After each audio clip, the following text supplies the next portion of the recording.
Welcome to Storytime with Pookie. Relax, grab a snack and relax. Story 1.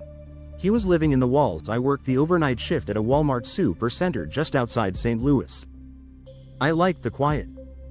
Fewer customers, less chaos, and I could zone out stocking shelves with my headphones in. For a while, it felt like I was just clocking in and out of a strange, fluorescent world that didn't really touch real life.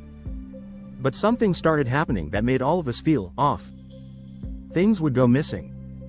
Not just merchandise, I'm talking about weird stuff. Someone's hoodie from the break room. A half-eaten sandwich gone, wrapper still there. Bottled water from an open pack in the back, always taken in ones and twos. One night, all the batteries from a sealed display went missing. Security thought it was an inside job. So they reviewed camera footage. Hours of it. But nothing. No one caught stealing, no one even walking near the areas where stuff disappeared.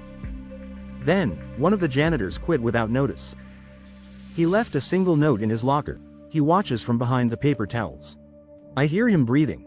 People laughed it off, but I didn't. Because the next week, while I was working in the back storage room near the cleaning supplies aisle, I thought I heard coughing. Muffled. Like through a wall. I stood still. Nothing. Just the hum of the lights. Later that night, I moved a pallet of paper towels to restock a top shelf, and I saw it. A small vent cover, unscrewed and slid to the side. Just big enough for a person to fit behind. I stared into the darkness of the opening for a long time. Then I backed away slowly and told my manager. Security came, opened it fully, and found evidence of someone living back there. A small pile of wrappers, empty bottles, a blanket, and what looked like a broken flip phone. But no person. They swept the store, even brought in police. Nothing. They quietly patched the wall and told us not to talk about it. But sometimes when I'm alone at night in my new job, and I hear creaking or soft breathing, I wonder how long he was there. How many nights he watched me from behind the walls. And I wonder, did he ever leave? Story 2. The woman in the fitting room. I worked in apparel for about 6 months. My job was pretty routine. Fold clothes, clean up after messy customers, handle returns.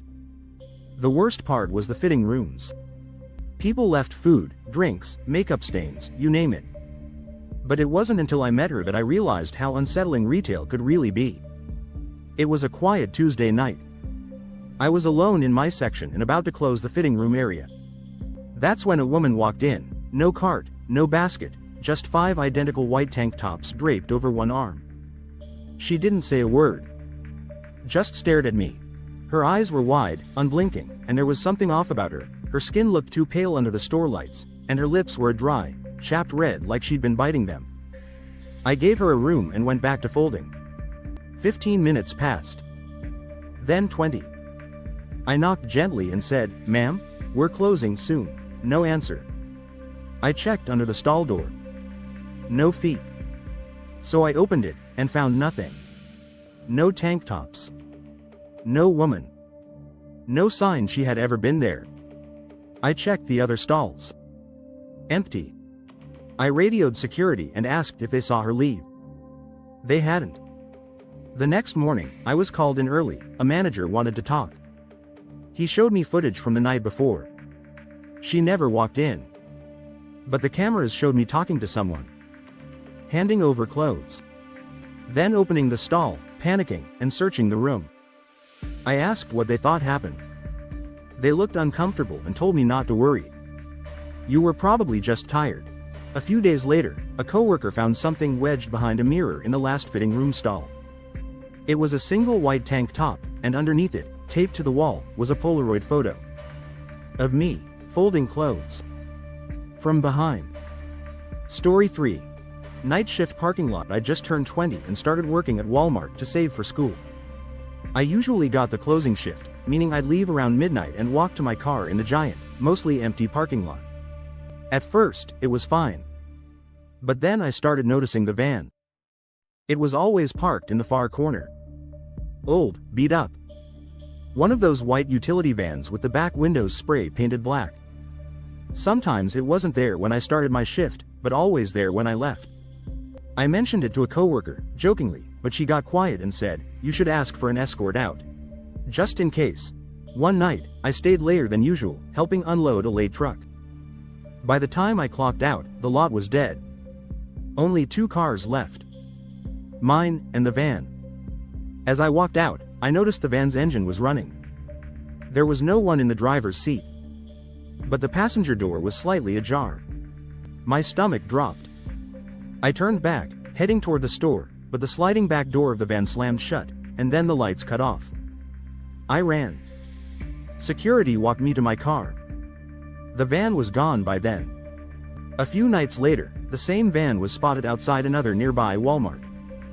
A cashier there had a similar story, saw it every night, engine running, never saw who was inside. Police were called, but no license plate could be made out on the footage. Eventually, it stopped showing up. But I always parked as close as I could to the building after that. And sometimes, when I see a van idling in a lot late at night, I still get that tight, crawling fear in my chest. Because whoever was inside that van, they knew my schedule. And they were waiting. Retail jobs aren't supposed to be terrifying. But sometimes, what hides in plain sight is far more unsettling than anything supernatural. If you've ever worked a night shift, you know the silence isn't always empty. Thank you for listening to Storytime with Pookie. Stay aware. Stay safe. And whatever you do, don't ignore that feeling that someone's watching. Good night.